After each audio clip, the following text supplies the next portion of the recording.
So, welcome everybody. This is our first Thursday evening class. Evening for Denver. We're in Denver, Colorado. And we had been doing it fairly regularly on Wednesday nights, and we thought we'd try a new night. And this is all just for Dave Van Dyke, so we can watch him eat his tuna fish sandwich. Oh, I do see a way to rename Carol. Let me try. C-A-R-O. Actually, I just got it Oh, with Chris's help. Thank oh, you. good. Very good. Hey, very good. So today we're going to talk about the early lessons in the workbook.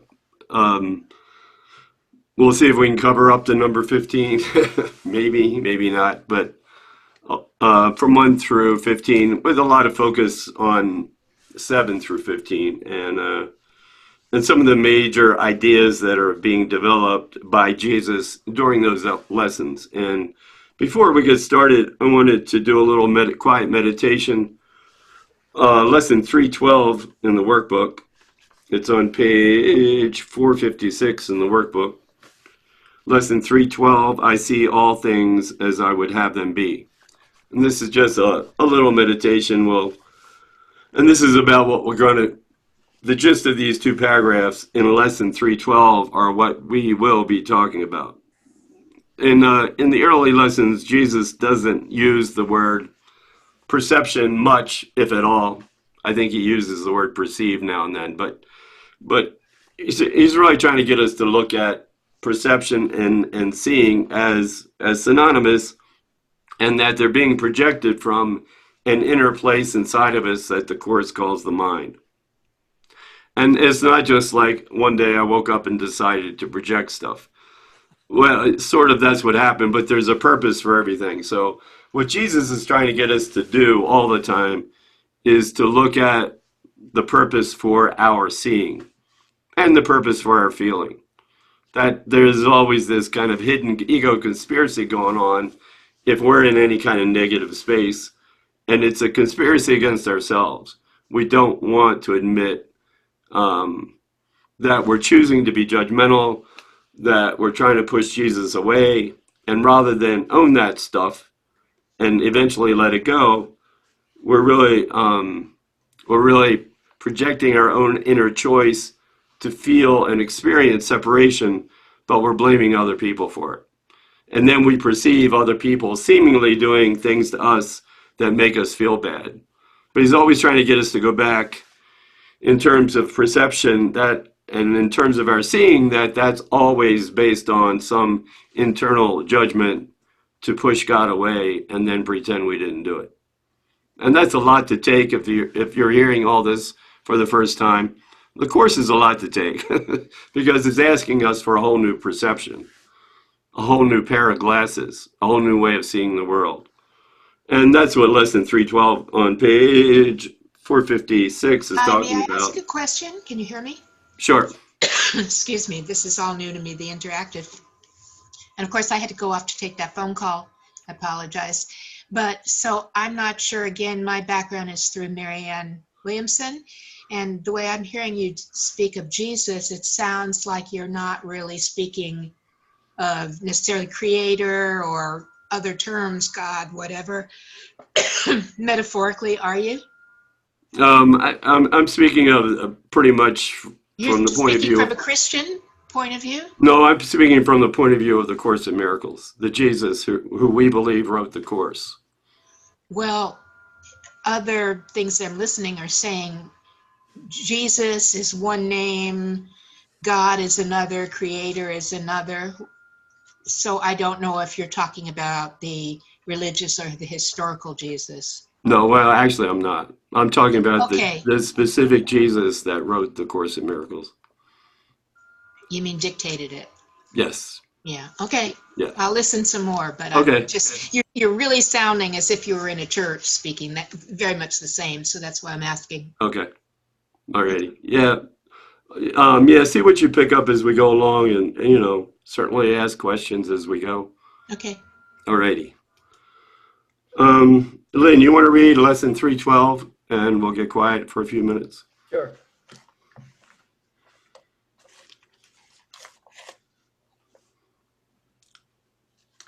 I see all things as I would have them be. Perception follows judgment. Having judged, we therefore see what we would look upon. For sight can merely serve to offer us what we would have. It is impossible to overlook what we would see and fail to see what we have chosen to behold. How surely, therefore, must the real world come to greet the holy sight of anyone who takes the Holy Spirit's purpose as his goal for seeing. And he cannot fail to look upon what Christ would have him see and share Christ's love for what he looks upon. I have no purpose for today except to look upon a liberated world, set free from all the judgments I have made.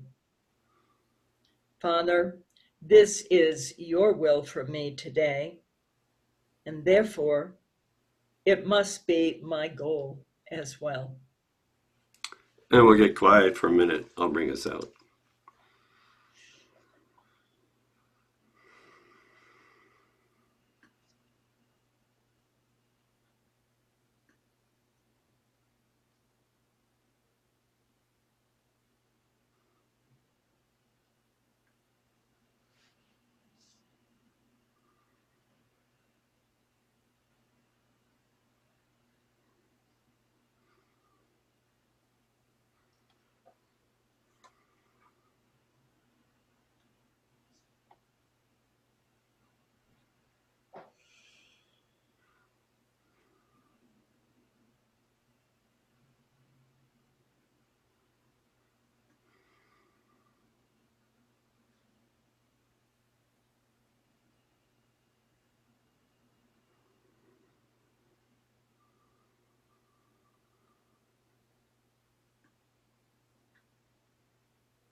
And gently come back.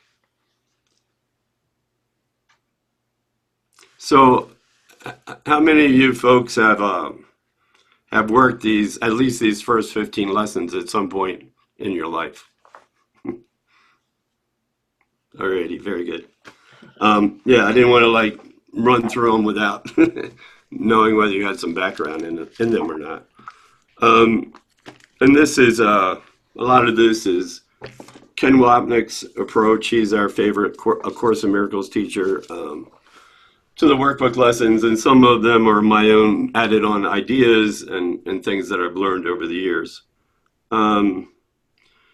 If you want to take a quick look at Roman numeral I in the contents of the workbook, it has a list of all the lesson titles, and it's Roman numeral 3 I, and it starts with contents, introduction, lessons, etc. And what I wanted to look at, the way these lessons progress, what I think Jesus is trying to get us to look at. For example, in the first 6 lessons, he's really just throwing these ideas out there that from any healthy ego point of view, we don't believe them. Actually, if you look at all the lesson titles from a healthy ego point of view, none of them not only don't make sense, but if we're really honest about it, we don't believe it. For example, the first lesson, nothing I see means anything. Well, from a healthy ego point of view, our reaction should be, and certainly could be, hell yeah, I know what it means. Let me tell you, after 70 years on this planet, I can tell you what I see, what it means, and how it's affected me is always the big thing. So to actually say the title, and then I always put what if in front of it. What if it's possible that nothing I see means anything? Would I be willing to go there? Would I be willing to have that experience? And he doesn't explain these lessons, especially 1 through 6. He doesn't explain these at all, what's going on or anything. He just says, try this, you might like it.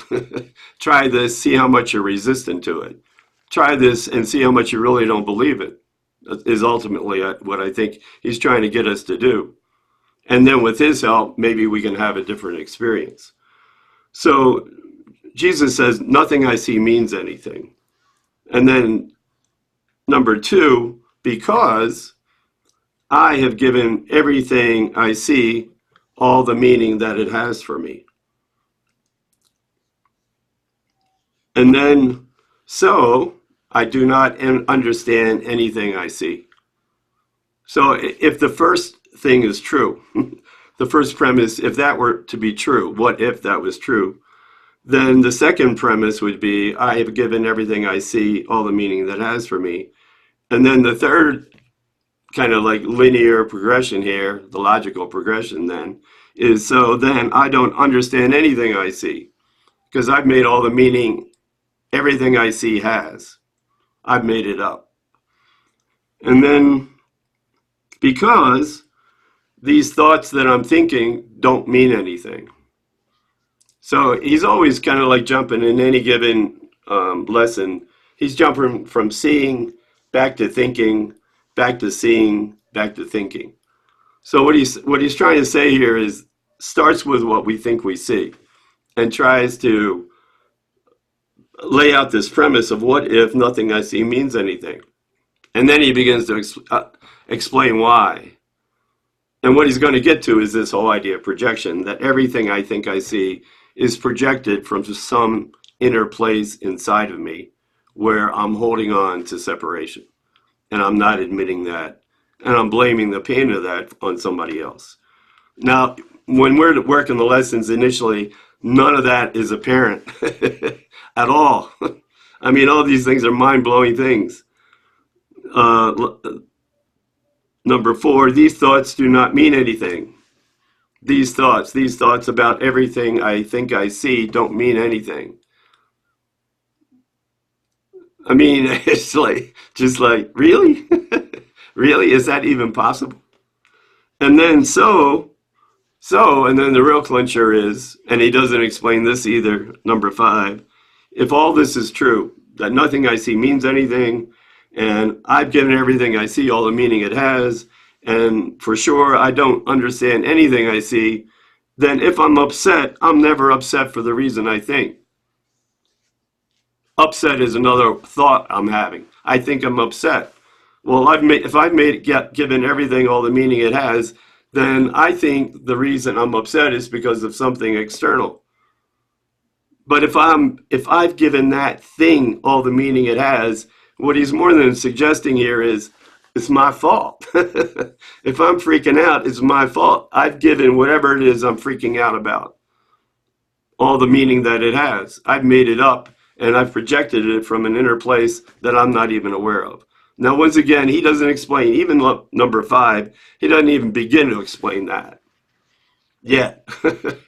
I mean, certainly throughout the text, throughout the metaphysics in the text, he's laying out the plan of what he believes, how we got here, and more importantly, how we get back. But this is kind of a diagram of the steps he's getting us to walk through just to open up to the what if possibility that maybe nothing I see actually means anything. And he starts with the most mind-blowing one of all and then begins to explain it from his point of view. Any thoughts, Bruce? Oh, I was just, affirming, I really like how you, show that it really is a continuous deep dive, drilling deeper and deeper into this because, and yet it's all interconnected, and it all ties into, just the fact that we, as egos, are just invested in this massive system of denial and projection, and the thing that comes to mind when it's our fault comes to mind. I always think I have 2 words now that I use with the word guilt, and that's unconscious and then unfounded. But it seems like he starts out by showing us how it's unconscious, and then throughout he interweaves the idea that it's also unfounded because it's not real. Yeah. Yep. One other thought, I had a pleasure of talking with Judy Scott-Schwitzen today on a webinar, and she was sharing a neat story about how she heard when Helen said the quote that was when you said don't, it reminded me of something that she said there. She said that when Helen said the quote that a lot of course students are familiar with of, "I know it's true, but I don't believe it." Anyone recall that from Absence from Felicity? Apparently Judy was there when she uttered that, and she had this immediate response of telling Helen that the D should have been a W. It's not I don't believe it, but I won't believe it. And it's kind of, a testament to all of our resistance to getting ideas, which ties back into what you're just saying, Tim, is we just have this enormous resistance to this because it just blows away the total foundation and underpinnings of our ego. Mm-hmm. Yeah. So anyway, That's I, good. I like how you show the developmental approach, because Jesus sets us up for it. It's just kind of keep looking, keep looking, keep looking, and keep forgiving. Yeah. Carol? The first time I read this, about 30 years ago, I threw the book across the room and I didn't pick it up for 10 years. That's an honest reaction. Yeah. I did pick it up again. we see that. That's funny. The same thing happened to my book. Oh, maybe you picked up her book. No, never mind. The interesting reason, well, whatever, the interesting step after that is, why did I go back and pick it up again? What was it calling to me for? What if it's true? So this regression of 1 through 6, he lays out all these impossible ideas from the ego's point of view, and he doesn't explain any of them. It's only in lesson 7 where he says, I see only the past, which once again is totally mind-blowing, that he begins to explain a little bit of what he's doing. And he throws in, he doesn't use the word because, but he uses the phrase, the reason for. So nothing I see means anything, because the reason is I have given everything I see all the meaning it has. So I don't understand anything. And because these thoughts that I'm thinking don't mean anything. And he lays that out in lesson 7. If you want to take a peek at that. Like toppling dominoes, huh? Yeah, exactly. Okay. So paragraph 1, this idea is particularly difficult to believe at first. Well, hell, all of them are particularly difficult to believe at first, and second, and third, and fourth, and fifth, and sixth. I mean, this is not easy stuff because of this inner resistance to admitting maybe it's true. Eventually, he gets into purpose here of why we have so much resistance. That's what he really wants to get us to look at. And he's not really flattering when he points out what we're doing when we're doing all this stuff. It's not flattering at all. But of course, the course is not very flattering to egos, to say the least. So this idea is particularly difficult to believe at first, yet it is the rationale for all the preceding ones. It's the reason why nothing you see means anything. It's the reason why you've given everything you see all the meaning it has. It's the reason why you don't understand a damn thing. They took out the word damn. It's the reason why your thoughts do not mean anything and why they are like the things you see. It's the reason why you're never upset for the reason you think. It's the reason why you are upset because you see something that's not there. I had to really wrestle with that one today. It's just like, whoa. Is it Maria? Hi. Tell us again where you're at, Maria. Sorry? Where are you at?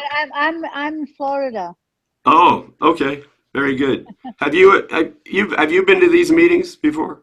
No, this is my first time. I'm sorry. I don't quite know how to navigate these things. Oh, that's all right. I know Bruce Rolls. Oh, very good. In fact, it was Maria who connected me with Deb Roberts so that I could work on their website about 4 or 5 years ago. So thank you again, Maria. Oh, very cool. All Oh, right. you're very welcome. You're always thanking me.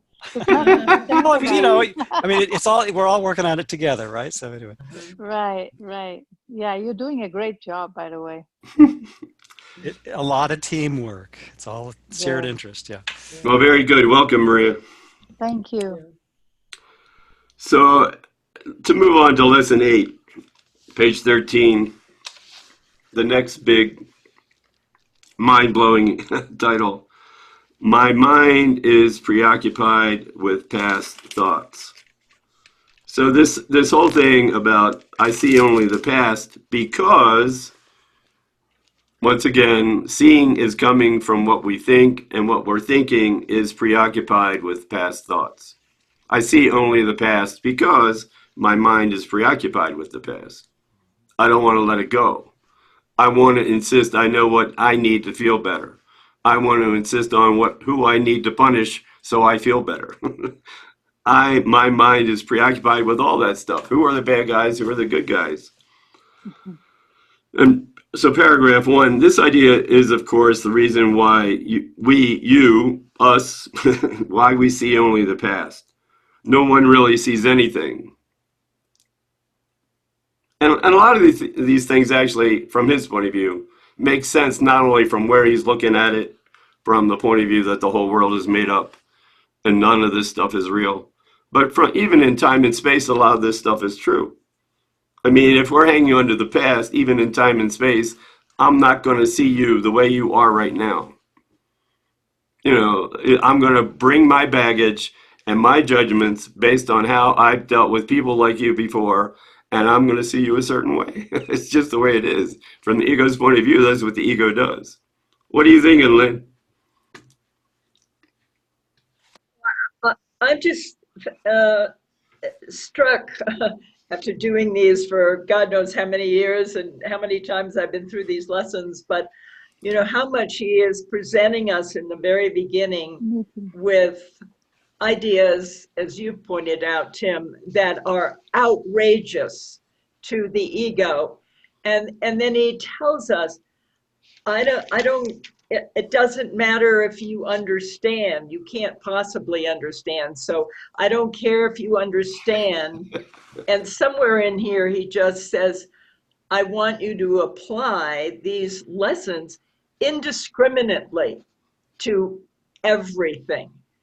Well, I mean, there it is. That's a whole new way of seeing. And that is not how the ego sees. The ego is discriminate about everything, you know, categorizing, labeling, sorting in order to support my idea of myself and my idea of you. But this idea of excluding nothing and being indiscriminate is is really what he's sort of teaching us, I think, in this process.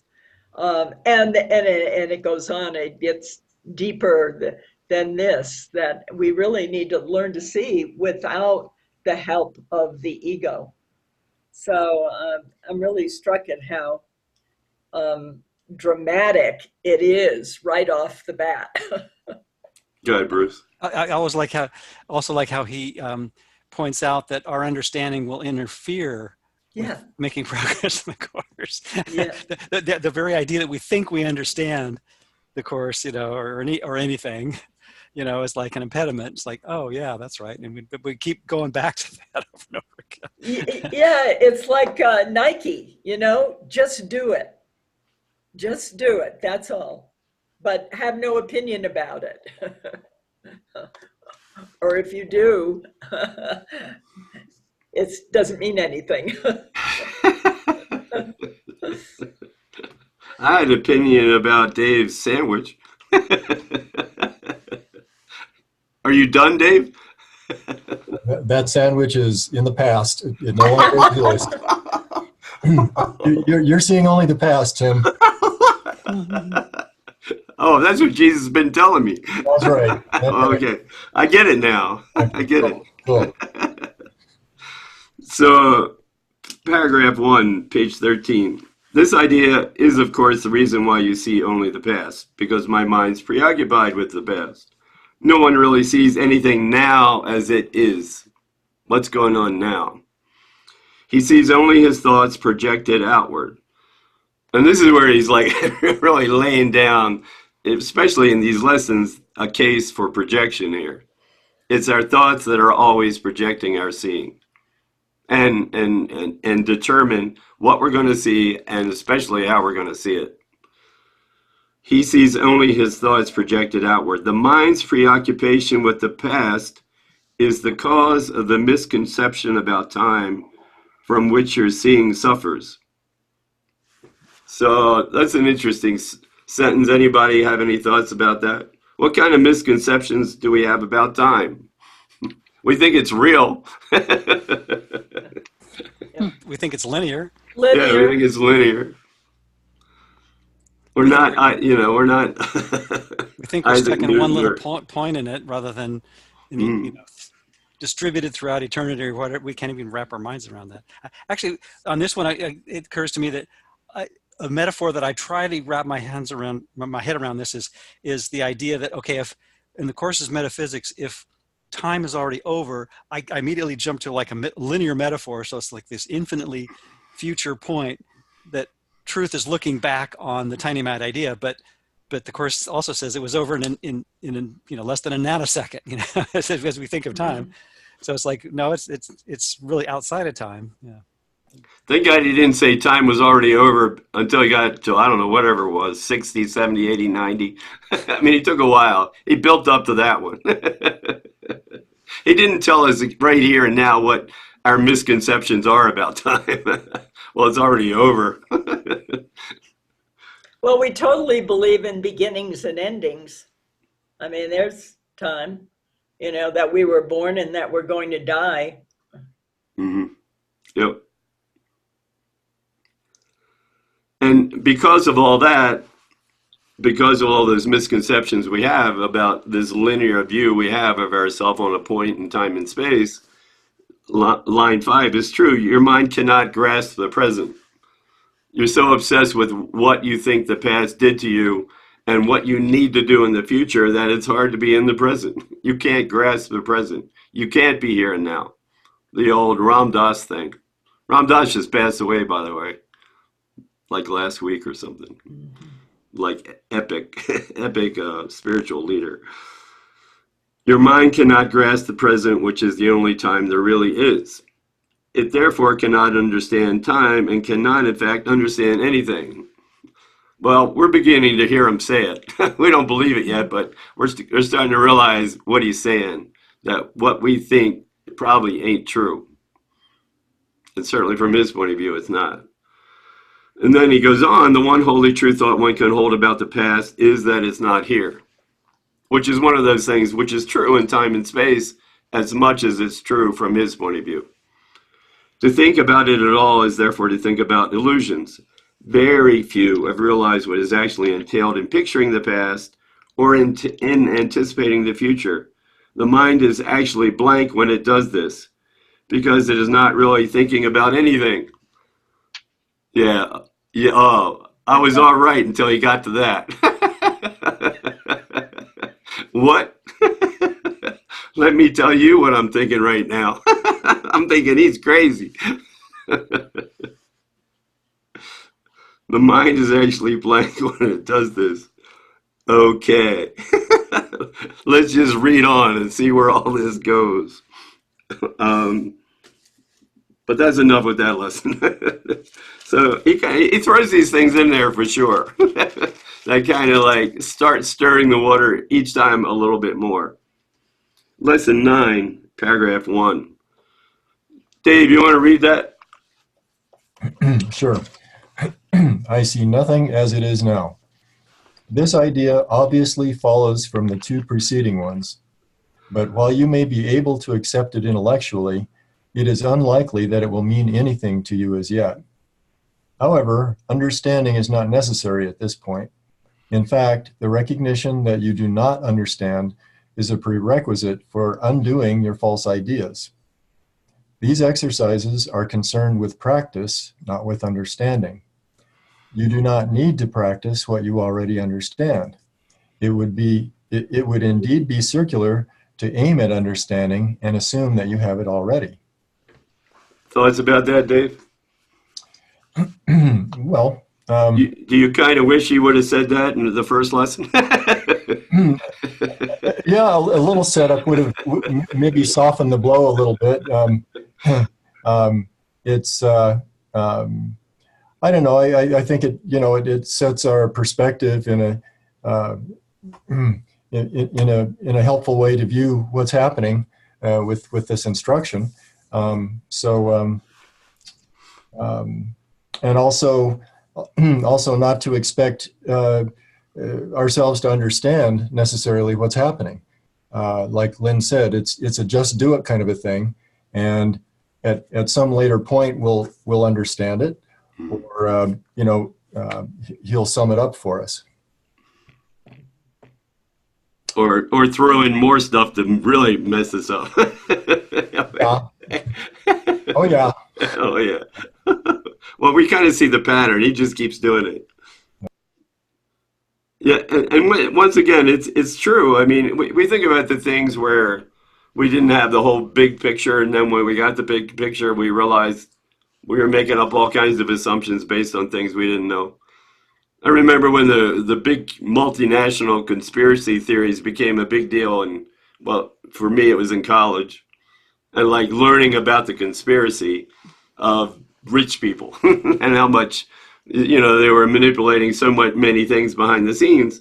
Well, the conspiracy he's talking about here is our own ego conspiracy against ourselves. The big conspiracy to keep us from waking up to what he's saying is true. Yeah.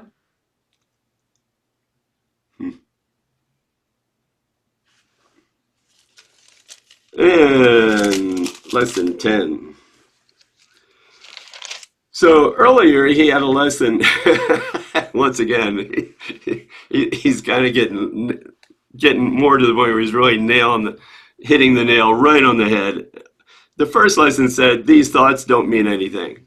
Meaning, oh yeah, I have these occasional thoughts that don't mean anything.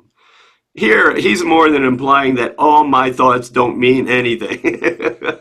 I mean, he took out the word all because he didn't want to scare us too much. But the gist of it is, my thoughts, period, don't mean anything. If I'm thinking from a disconnected, separated point of view, they mean absolutely nothing. And then he goes on. Carol, you want to read that first paragraph? Sure. My thoughts do not mean anything. This idea applies to all the thoughts of which you are aware or become aware in the practice periods. The reason the idea is applicable to all of them is that they are not your real thoughts. We have made this distinction before and will do so again. You have no basis for comparison as yet. When you do, you will have no doubt that what you once believed were your thoughts did not mean anything. Did you throw the book away on that one too? I didn't get that far the first time. I'm really glad that it says that I don't need to understand this, that I just need to do it. That's a real gift. Because I've read this before, and I understand some later concepts, but this stuff still, I find my resistance kicking up, and I get uncomfortable. It's interesting. It's simultaneously a relief and an insult, huh? Yes. That's good. Great, very good.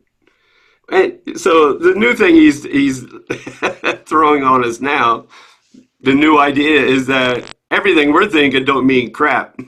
However, there are real thoughts. There are? Really? What the hell's a real thought?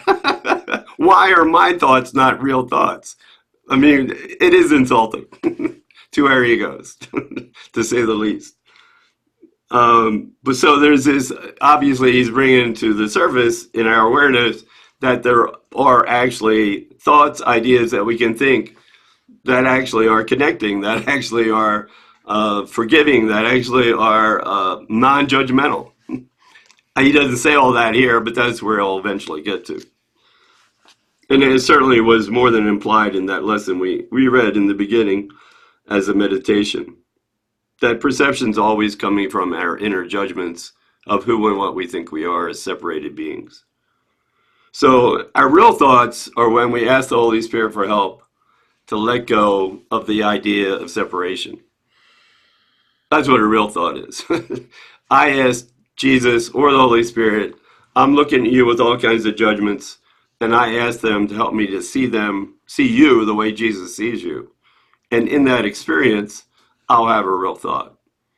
It won't be describable. It won't be anything I think with my mind or my brain, but it'll be an experience of connection. It'll be an experience of letting go of pain. It'll be an experience of letting go of judgment.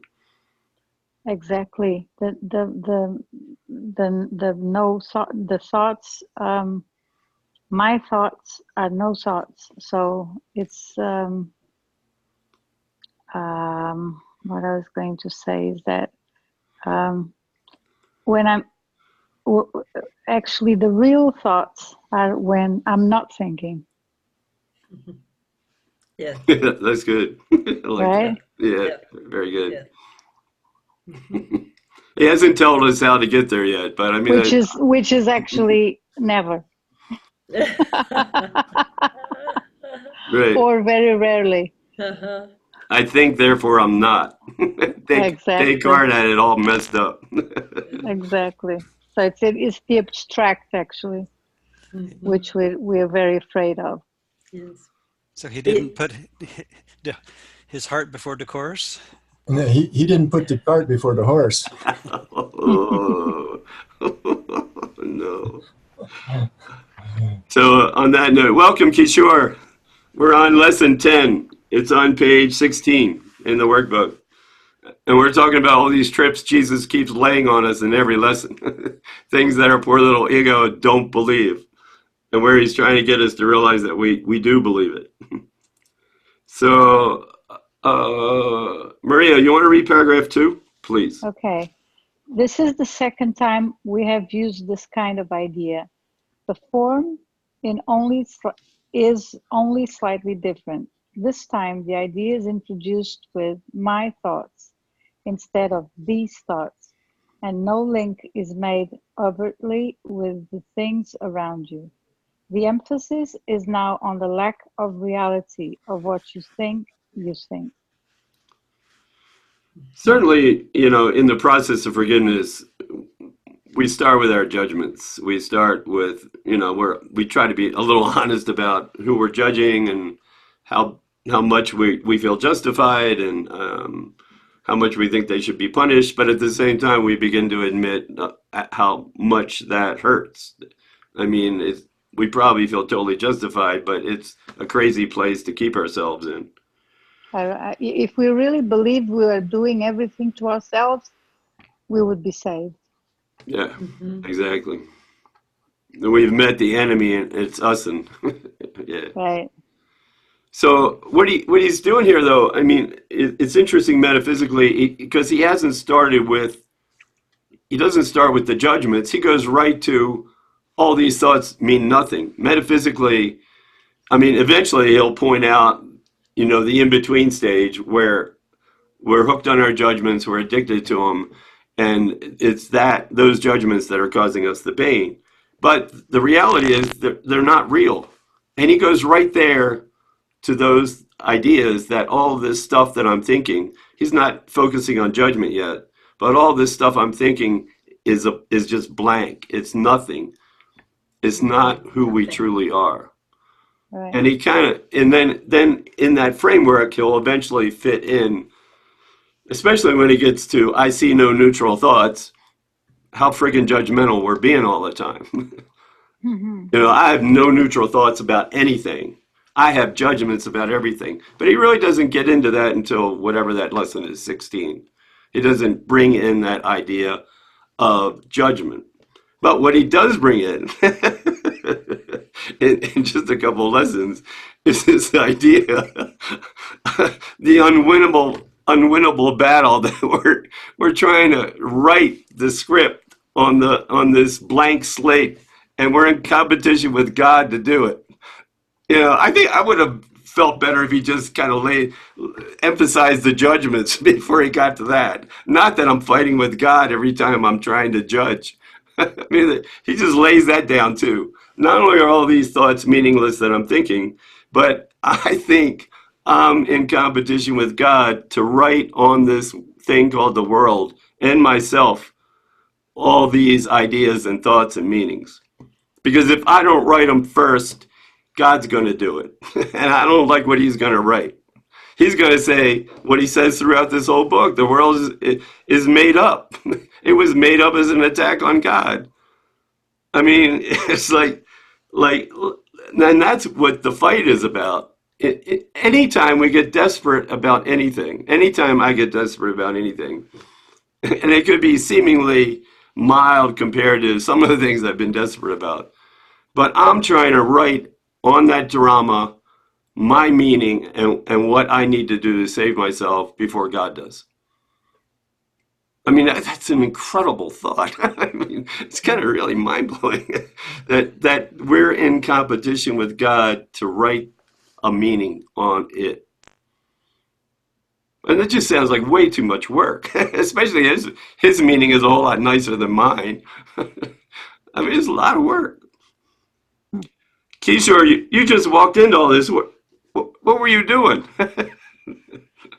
I went to an Al-Anon meeting. Oh, that prepared you for this. Yeah. Oh, very good. All right. All right. Kishore, you want to read paragraph? Where are we? 3. 3, please. Thanks. Okay.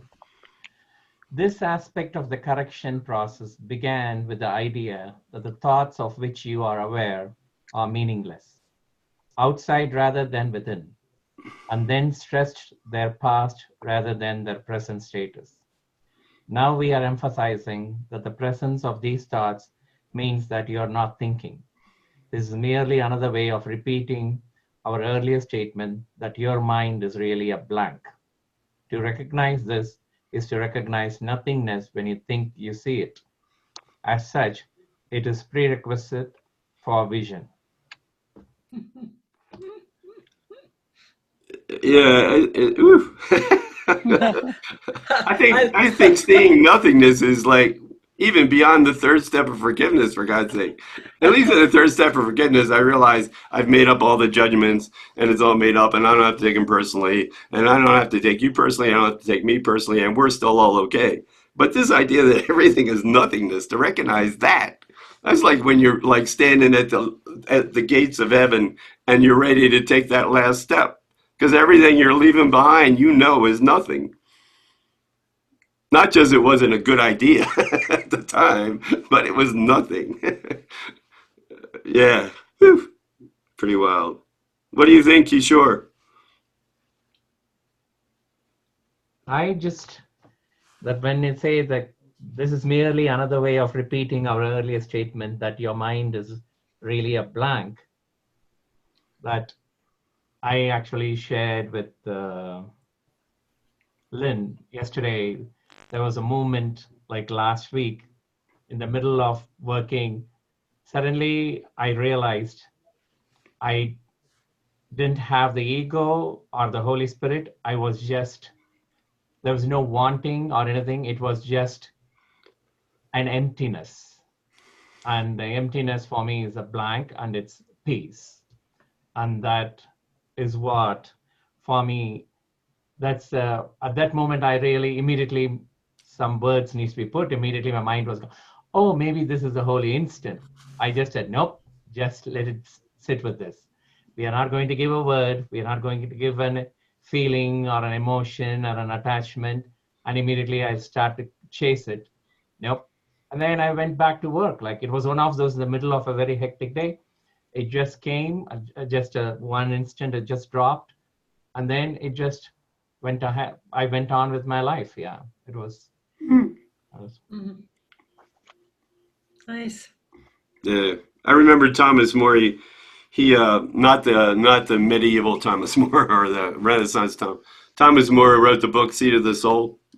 You know that one? And he was pretty clear in there that 30 years of psychoanalysis and we haven't gone anywhere. We tried to describe the problem, which made it a problem, which made us believe we have a problem.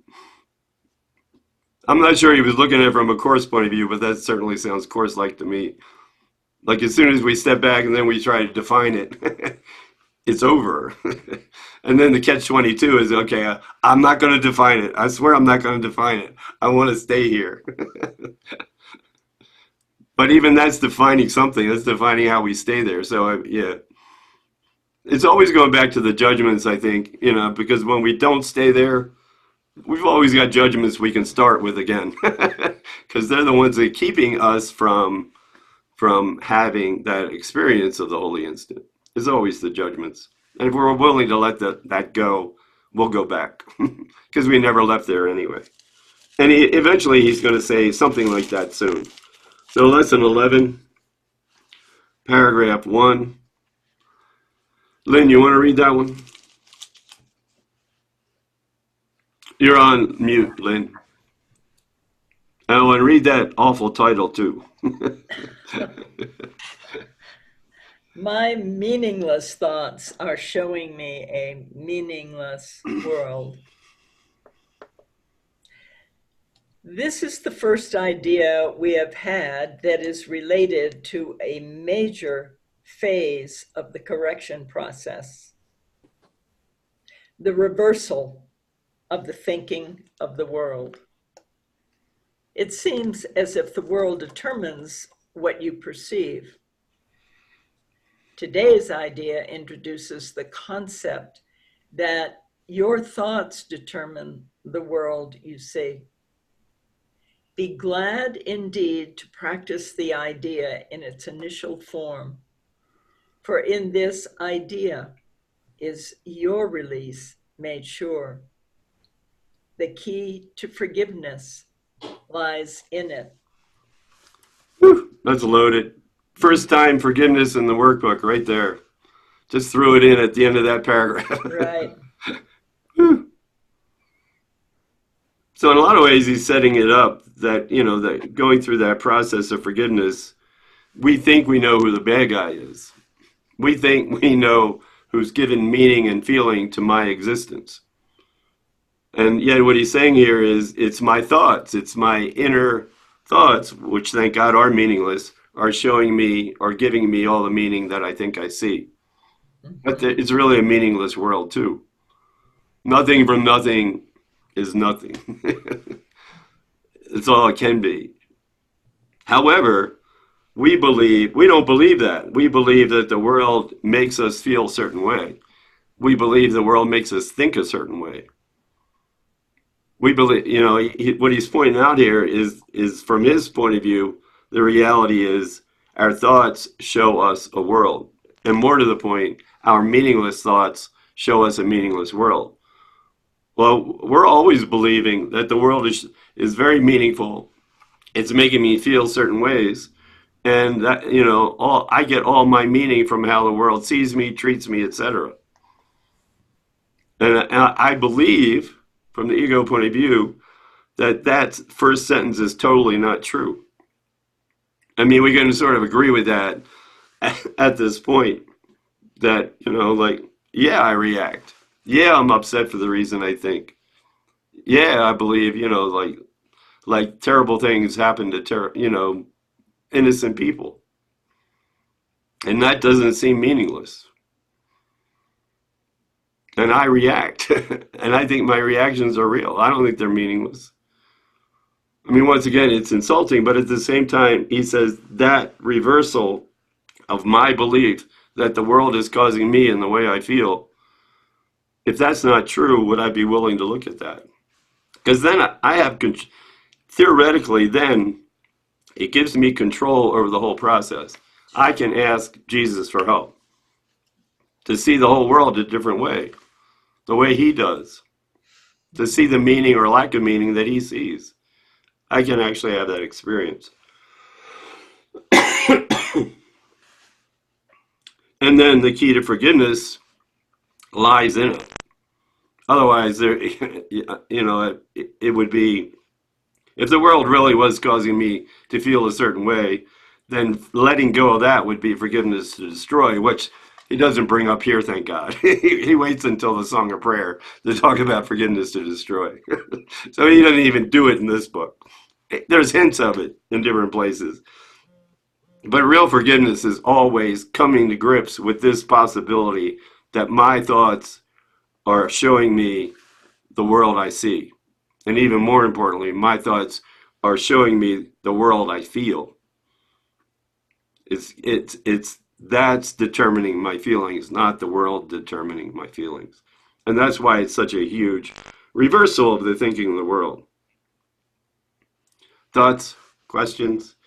Carol, you all right? You didn't throw the book away again, did you? I've got a couple of books now. You got backup. So Ooh, that's good. I all like out. that. Backup. I just there is so much that goes on between this illusory head. Mm-hmm. I just wish I could dump it all, and I guess I'll get to do some of that at least. Yeah, seems endless.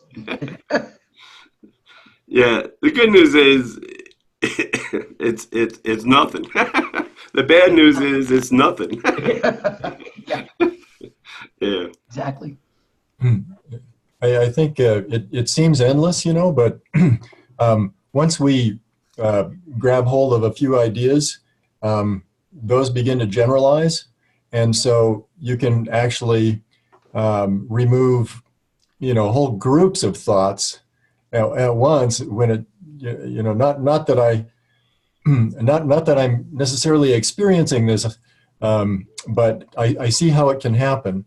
And so, if you look at each individual thought, it seems like, as you say, an endless, insurmountable task. But if you look at them as groups of thoughts that can be dismissed summarily, then the process, I think, becomes a little easier, at least not quite so daunting. Damn. You mean there's hope? I dearly hope so, yeah. I'm going to eat more tuna fish. Hell, that's really good, Dave. All right. Uh, Lesson 12, paragraph 1. I'll read that one. I am upset because I see a meaningless world. And this, between 12 and 13, is where he gets into the whole idea that we're in competition with God to write the meaning on the world. So I'm upset because I see a meaningless world. Well, I think I'm upset because the world has made me feel a certain way. That's what I believe. So once again, none of these, if we really believed any of these titles, we wouldn't need the course. But so we're in this process of waking up to maybe this is true. What if I am upset because I see a meaningless world? What would that even mean? The importance of this idea lies in the fact that it contains a correction for a major perceptual distortion.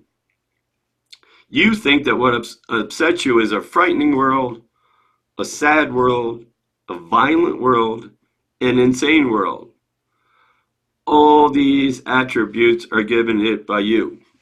This is where the first hint of serious responsibility in terms of our reactions and our feelings about the world and what we think the world is causing us to feel, that those attributes are coming from us.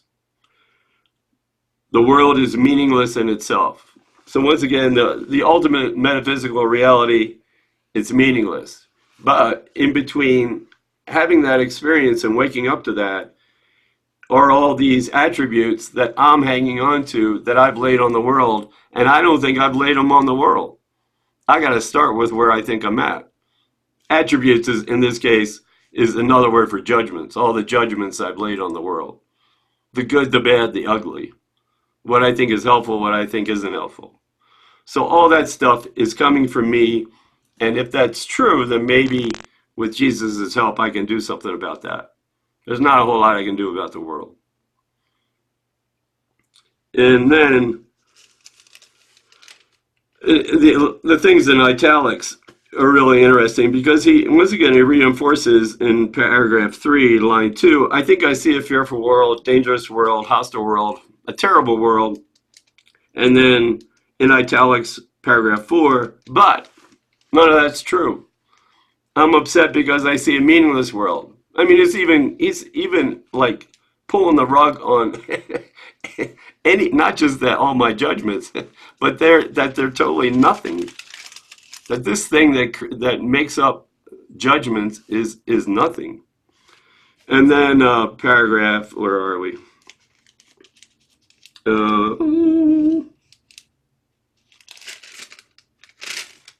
Oh, 5 on the next page. What is meaningless is neither good nor bad. Why then should a meaningless world upset you? Good question. If you could accept the world as meaningless and let the truth be written upon it for you, it would make you indescribably happy, indescribably delicious. Isn't that a commercial for something? Everything, actually.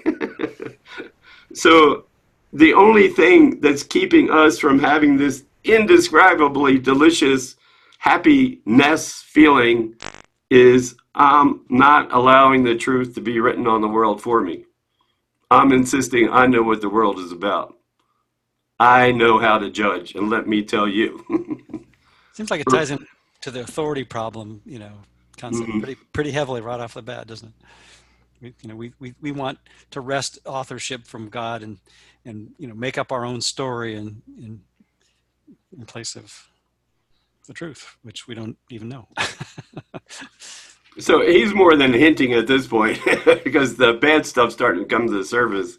A terrible world, an unforgiving world, a violent world. I mean, he's more than bringing up the possibility that maybe I'm the one that's choosing to see this stuff this way. And then I'm impelled to write on it because I don't want to know the truth. I mean, how ridiculous is that? How painful is that to insist that all this is real and it's not meaningless? And then it's all just to block me from having an experience of the truth. I mean, once we realize how silly it is, yeah, it's easy to let it go. We got to kind of work into that. You are impelled to write upon it what you would have it be. Line 5, it is this you see in it, is this that is meaningless in truth. Beneath your words, beneath our judgments, beneath all the quote unquote attributes we've laid on the world, is written the world of God. There is no world. Lesson 130, whatever it is, 2. The main lesson the Course attempts to teach is there is no world. That's what's written under all of our meaning that we've laid on the world. There is no world. That's the Word of God. Your identity, my identity, our identity is still intact. It didn't go anywhere. It was never affected by any of the stuff we made up. Beneath your words is written the Word of God. The truth upsets you now, but because we're afraid of it, we had to make, and this is the really ultimate silly thing, we made ourselves terrified of the truth. And that's probably the ultimate weird thing we did to ourselves. We made ourselves afraid of the truth, and then worse, we pretended we didn't do that. we said it wasn't my fault. The reason I'm afraid now is because look what somebody's going to do something to me. But what we were really afraid of always was redemption. Our worst fear in chapter 13 is not that we look inside and we're the home of evil, darkness, and sin. Our worst fear is to look inside and see that we're not the home of evil, darkness, and sin. Was somebody trying to say something? Or were you just grunting, Dave? Was that you? No. Okay. The truth upsets you now, but when your words have been erased, you will see his. That's the ultimate purpose of all this stuff, of the entire course. The big eraser, the big undoing. That we're willing to let go of our judgments, let go of our attributes. Nice word, attributes, that we put on the word world, and then allow God's message to come shining through. Paragraph 13, paragraph 2. Bruce, you want to read that, please? Lesson 13, paragraph 2? Yeah, the title and then paragraph 2. Sure, sure. A meaningless world engenders fear. Recognition of meaninglessness arouses intense anxiety in all the separated ones. I think he's hinting at us as we think of ourselves. Yeah, right. Okay. It represents a situation in which God and the ego, quote, challenge, unquote, each other as to whose meaning is to be written in the empty space that meaninglessness provides. The ego rushes in frantically to establish its own ideas there, fearful that the void may otherwise be used to demonstrate its own impotence and unreality. And on this alone, it is correct. I'm not sure. Is that one of the first places it uses the word ego in the workbook? Might be. I don't know. Yeah. That'd be a good Jeopardy question. Yeah, right. Very good. But yeah, So, I mean, and since we're identified with the ego, then what we really fear is it's going to demonstrate our own impotence and unreality of a separated self that we believe we are. If Ken said anything over and over and over a million times, he always said that. We're afraid to let go of this separated self. And we don't realize how much we're afraid to do that. And that's always the block to forgiveness. That's always the ultimate block to seeing meaninglessness, is we don't want to let go of this. I think Ken said, but you won't go poof, you will go peace. That's good. He said, the way he put it, the way I heard him put it, he said, before you go poof, you'll Yeah, go right. peace. And then Right. when you go peace, you won't be afraid to go poof. Exactly. Yeah, that's good. Very good. I think there's something in here. The word of God would be also atonement, and it would also be that this is my beloved son in whom I am well pleased. This is the guiltless Son of God. And the idea of a non-judgmental God is not appealing to the ego that needs to have enemies in order to survive. So I think a part of this is I need, as an ego, we need to have be able to write the script, so to speak, because we need to have enemies in order to preserve ourselves. So, the love of God would not allow us to have. We need to project. Yes, we need to see the guilt in someone else, and that's what we're up to, and that's what we're afraid of losing, that capability of having a place to project the guilt onto our enemies. So yeah, we're in a tight spot here. And the irony of it all is that whenever you feel a connection with spirit and you feel the love of God, you go, why would I choose anything other than this? Right. Yeah. There's nothing to be afraid of here. Yeah. No, it's all totally made up, Yeah. We one of my favorite lines about giving something meaning is from the movie Close Encounters of the Third Kind, which I probably saw 50 times, being the 7 on the Enneagram that I am. But so there's this scene where it's a really kind of hurtful scene where it's quiet for a change. He's sitting at dinner. Richard Dreyfuss is at dinner with his wife and his kids, and he's got this giant pile of mashed potatoes, and he starts throwing them on his plate, and he's freaking out his wife, and he's freaking out his kids, and he starts sculpting the potatoes, and he says, "This means something. This means something." And certainly in the context of the whole movie, he winds up chasing that something and abandons his wife and kids and goes flying off into space with the aliens. So, I mean, talk about chasing your dream, because this dream means something. I'm willing to abandon And what's his face? The director said years later, that was terrible. I'd never make a movie like that now, where a guy just leaves his family and his kids and goes off into space with aliens, God knowing what's going to happen to him, whether he's ever going to come back. Yeah. Spielberg said, I'd never make a movie like that now. I mean, it was just, that was where I was at at that point. This means something. So he spawned the Devil's Tower cult and didn't realize it, huh? Exactly. I love Devil's Tower. That's one of the wildest places in the country. Even all by itself without the movie. But this means something. We're always taking our mashed potatoes, whatever our drama is, and we're sculpting it, and we're saying this means something.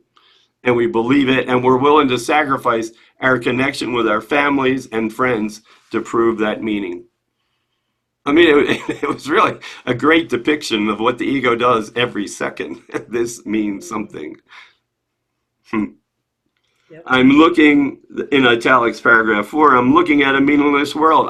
I'm looking at meaningless mashed potatoes, and I'm insisting they mean something, and I'm going to sculpt them into a meaning. And then a meaningless world, these mashed potatoes engender fear because I think I'm in competition with God. Who's going to write the message on it, on this lump of mashed potatoes? I mean, when we get to that point, we realize it is pretty silly. I don't have to do this. It's not fun doing this. It never was fun doing this.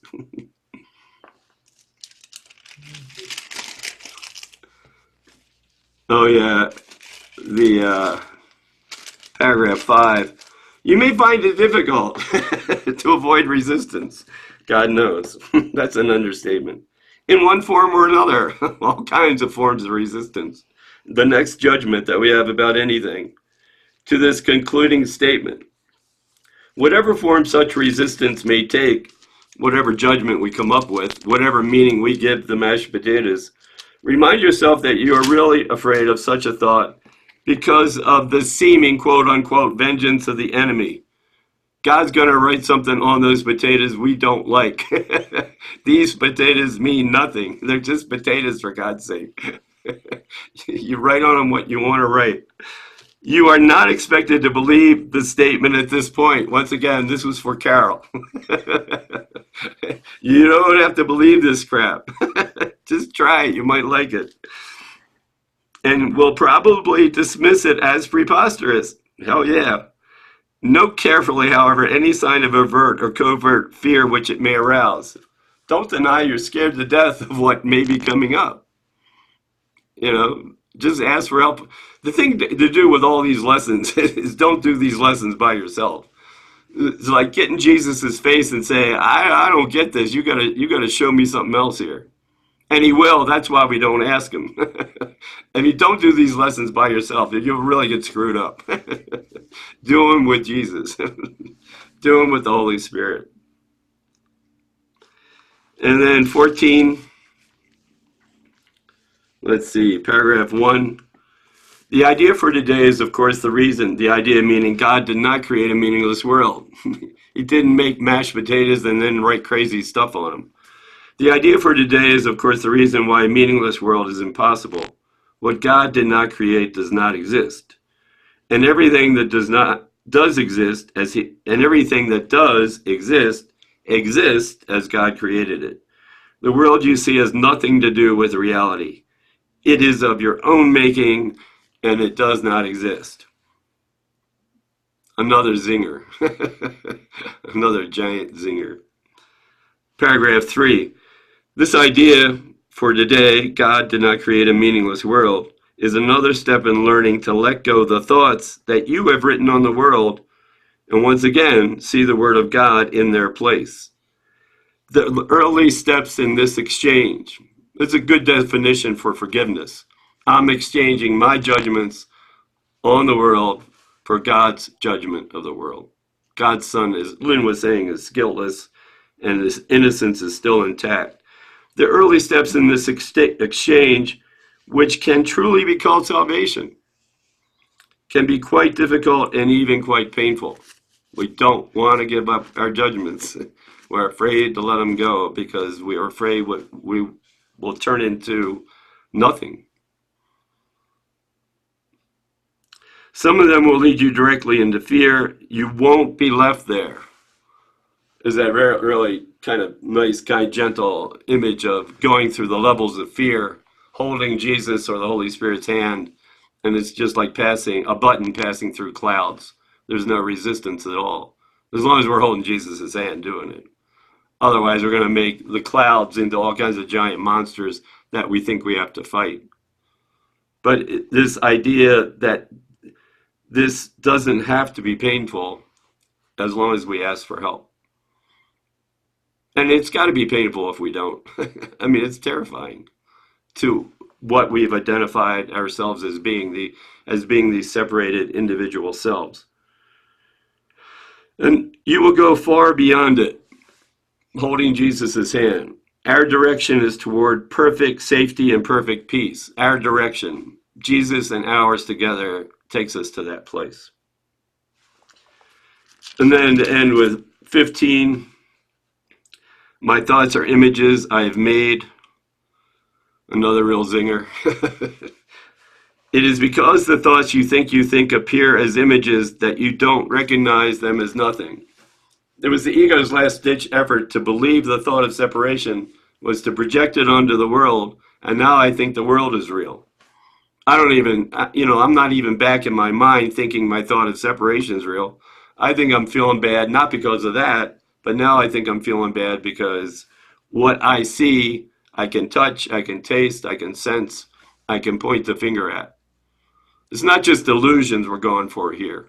We're going for the purpose of the illusions is to prove to ourselves we know who the bad guy is, and it ain't me.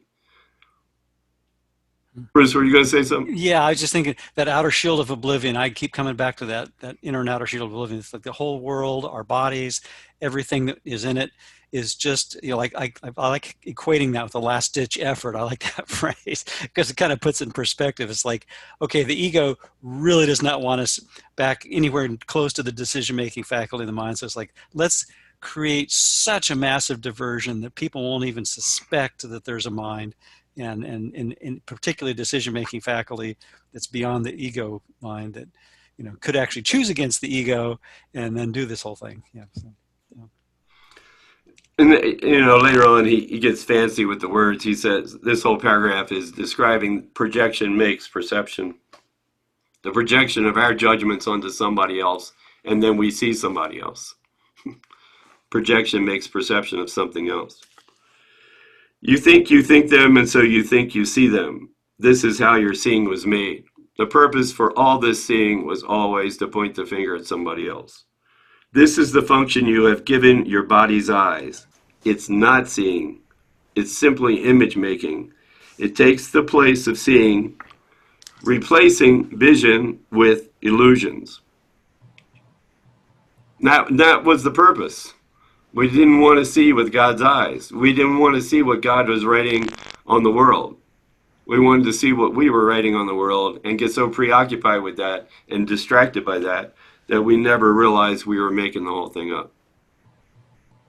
I mean, it's such a conspiracy on such a vast scale. Obviously, look at the whole universe, and we did it to ourselves. Tim? Yeah. There's a line in The Matrix where, let's see, Lawrence Fishburne's character, not Neo, but Morpheus, is talking to Neo, and he says to Neo that the world is a prison for your mind, which you can neither taste, nor touch, nor smell. And I always thought that was a really good line. There's a lot of symbolism in that movie, but the world seems completely. The last thing we would suspect is that it's a prison. Well, not according to the Course. The world is neutral, but nevertheless, it reinforces the idea that we're separate and that perception is, accurate and all that stuff. Yep, that's good. Lynn, were you going to say something? You're on mute, Lynn. As Dave was speaking about it being a prison house, but often the other extreme is chosen. It's a playground, and we continue to insist that we're having a really good time here, and things are going well for us, and we're really happy. So it's the what are the two? Either the now those two words escape me. Um, Either we're being a, oh come on, you guys know these two words. Host or hostage? No. Well, no, Pain and pleasure, maybe? the libertine, either the libertine who is, Oh, you know, yeah, right. live, eat, and be merry because tomorrow we die, you know, have a good time here while you're here. The libertine or the ascetic. Those are the two opposing viewpoints on the world, prison house or playground. But classroom is sort of above the battleground. When we use the Holy Spirit's translation rather than ego's interpretation of making differences among illusions, right? Yeah. Yeah. The rest of this lesson is interesting, at least historically. Helen had a young friend who was freaking out. He started seeing psychic visions. Don't worry about it. If you have them, fine. If you don't, fine. Either way, it doesn't make you holy or not. If you start seeing edges of light around something, it doesn't mean you're having a holy experience. It just means you're seeing edges of light around something. Now, if you're doing that with the Holy Spirit, it'll be a holy experience whether you see the edges of light or not.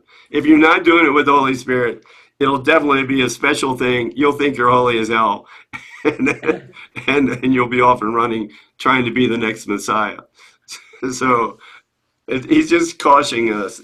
He certainly gets into that in the manual, our psychic abilities, something, something, something, where he really explores that deeper. But don't worry about little edges of light. If you have them, fine. If you don't, fine.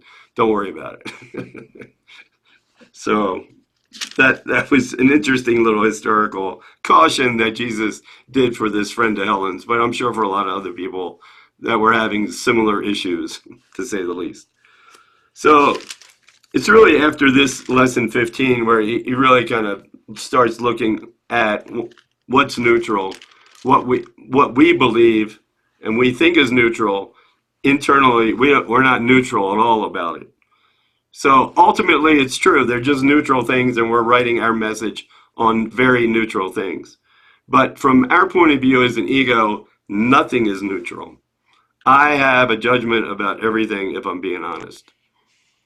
And that's what he really wants us to get us to look at in these upcoming lessons, because this is where he really gets into attack thoughts and how horrible it is to be that terrified, and a thin whatever it is, you get a little ticked off about something is just a mass veil across serious rage that's going on all the time.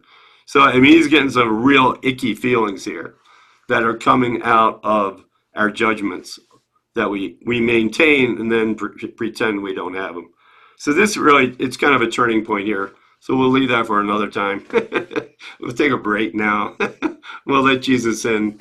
As a closing, I wanted to do a nice lesson about perception.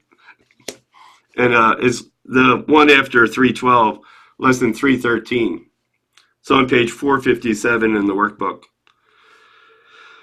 And we're inviting this new perception of everything. We're inviting God's message to be written on things instead of our message of judgment and attack and sin.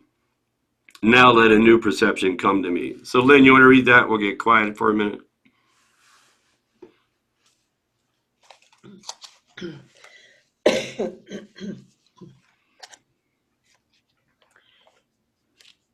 Now let a new perception come to me. Father, there is a vision which beholds all things as sinless, so that fear is gone, and where it was is love invited in. And love will come wherever it is asked. This vision is your gift. The eyes of Christ look on a world forgiven. In his sight are all its sins forgiven, for he sees no sin in anything he looks upon. Now let his true perception come to me, that I may waken from the dream of sin and look within upon my sinlessness, which you have kept completely undefiled upon the altar to your Holy Son, the self with which I would identify. Let us today behold each other in the sight of Christ. How beautiful we are, how holy and how loving. Brother, come and join with me today. We save the world when we have joined, for in our vision it becomes as holy as the light in us.